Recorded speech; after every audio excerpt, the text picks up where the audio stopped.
Japan గురించి మీకు తెలియని 10 నిజాలను ఈ వీడియోలో తెలుసుకునే ముందు టీటాక్ ఛానల్ ని సబ్స్క్రైబ్ చేయడం మాత్రం మర్చిపోకండి. అందం ఆరోగ్యం గురించి విలువైన టిప్స్ తెలుసుకోవాలంటే మా కొత్త ఛానల్ మై టిప్ ఛానల్ కూడా సబ్స్క్రైబ్ చేయండి. ఈ ఛానల్ లింక్ డిస్క్రిప్షన్ లో ఉంటుంది, తప్పక సబ్స్క్రైబ్ చేయండి. ఇక విషయంలోకి వెళ్దాం. నెంబర్ 1, జపాన్ టెక్నాలజీ పరంగా ఎంత ముందున్నా వారు సంస్కృతులకు సాంప్రదాయ వంటకాలకు ఎంతో ప్రాధాన్యత ఇస్తారు. వీరి సాంప్రదాయక పదార్థం గుర్రం మాంసం. అది కూడా వండిన గుర్రం మాంసం కాదు, అది కూడా అప్పుడే కట్ చేసుకొచ్చిన పచ్చి మాంసాన్ని కొన్ని సూపులతో కలిపి ఎంచక్కా తినేస్తారు. నెంబర్ 2, మన దేశంలో ఎవరైనా బయటకు వెళ్లేటప్పుడు నల్ల పిల్లి ఎదురొస్తే దాన్ని అరిష్టంగా భావిస్తారు. కానీ జపాన్ లో మాత్రం దీనికి భిన్నంగా నల్ల పిల్లి ఎదురొస్తే అదృష్టంగా భావిస్తారు. నెంబర్ 3, జపాన్ లో మొత్తం 6800 ఐలాండ్స్ ఉన్నాయి. అయితే అక్కడ భూభాగం మాత్రం 70% కొండలతో నిండి ఉండగా ఆ కొండల్లో 200 యాక్టివ్ అగ్నిపర్వతాలు ఉన్నాయి. వీటిలో మౌంట్ ఫ్యూజీ అతిపెద్ద అగ్నిపర్వతంగా ఉంది. నెంబర్ 4, జపాన్ లో భూకంపాలు ఎక్కువగా సంభవిస్తాయని మనందరికీ తెలుసు. కానీ అక్కడ వచ్చే భూకంపాల సంఖ్య వింటే ఎవరైనా ఆశ్చర్యపోవాల్సిందే. ఎందుకంటే అక్కడ ప్రతి సంవత్సరం 1500 భూకంపాలు వస్తుంటాయట. నెంబర్ 5, జపాన్ లోని కొన్ని హోటల్స్ వారు ఒంటరిగా పడుకునే అబ్బాయికి తోడు కావాలంటే ఒక అమ్మాయిని మీతో తోడుగా పడుకోవటానికి మీ బెడ్రూమ్ లోకి పంపిస్తారట.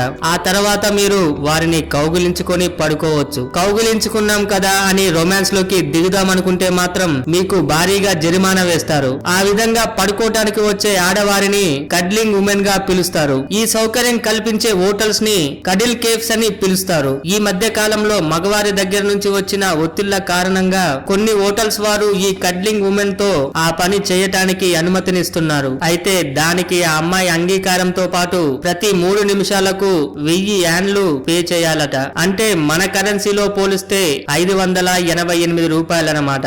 నెంబర్ 6, ప్రపంచ వ్యాప్తంగా సిగరెట్ ఉపయోగం చాలా ఎక్కువనే చెప్పాలి. జపాన్ దేశం కూడా దీనికి తక్కువేం కాదు. కానీ జపాన్ లో సిగరెట్ స్మోకింగ్ ని ఒక వ్యసనంలా కాకుండా ఒక సాధారణ అలవాటుగా పరిగణిస్తారు. అందుకనే జపాన్ లో ఎక్కడ పడితే అక్కడ సిగరెట్ స్మోకింగ్ చేస్తుంటారు. చివరికి ఫ్యామిలీ రెస్టారెంట్లలో కూడా సిగరెట్లను తాగేవారు కనపడుతుంటారు. నెంబర్ 7, పూర్వకాలంలో జపాన్ లో ఆడవారు అందంగా కనబడడం కోసం వారి పళ్లకు నల్ల రంగును వేసుకొని వారి తెల్లని పళ్ళని నల్లగా మార్చుకునేవారు. ఈ విధంగా చేయడం వల్ల వారు మరింత అందంగా మారుతారని వారి భ్రమ. అయితే కాలంలో వచ్చిన మార్పులలో ఈ పద్ధతి తగ్గింది. అంతేకాకుండా చాలా కాలం వరకు అక్కడ అమ్మాయిలకు లవ్ బ్రేకప్ అయితే దానికి సింబాలిక్ గా వారి జుట్టును కట్ చేసుకునేవారు. అయితే ఇప్పుడు ఈ పద్ధతిని చాలా మంది అమ్మాయిలు వదిలేశారనే చెప్పాలి. నెంబర్ 8, ప్రపంచంలోనే ఎక్కువ కాలం బతికే వారి సంఖ్య జపాన్ లోనే ఎక్కువగా ఉందట. ఇక్కడ 100 సంవత్సరాలు బతికే వారి సంఖ్య కూడా ఎక్కువగా ఉంటుందట. అందుకని ఈ దేశంలో చిన్న పిల్లలకు వేసే డైపర్స్ కంటే పెద్దవారు వేసుకునే డైపర్స్ ఎక్కువగా అమ్ముడుపోతుంటాయట. నెంబర్ 9, సాధారణంగా మన దేశంలో సిగరెట్లు కొనటానికి పాన్ షాపులు, మందులు కొనటానికి వైన్ షాపులు వెళ్తుంటాం. కానీ జపాన్ లో మాత్రం ఇవన్నీ అక్కడ వెండింగ్ మిషన్ లో దొరుకుతాయట. ఈ మిషన్ లో సిగరెట్లు మరియు బీర్లతో పాటు కాండోమ్లు మరియు టాయిలెట్ పేపర్లు ఈ విధంగా చాలా దొరుకుతాయట. జపాన్ మొత్తం పైన 5.5 వెండింగ్ మిషన్లు ఉన్నాయట.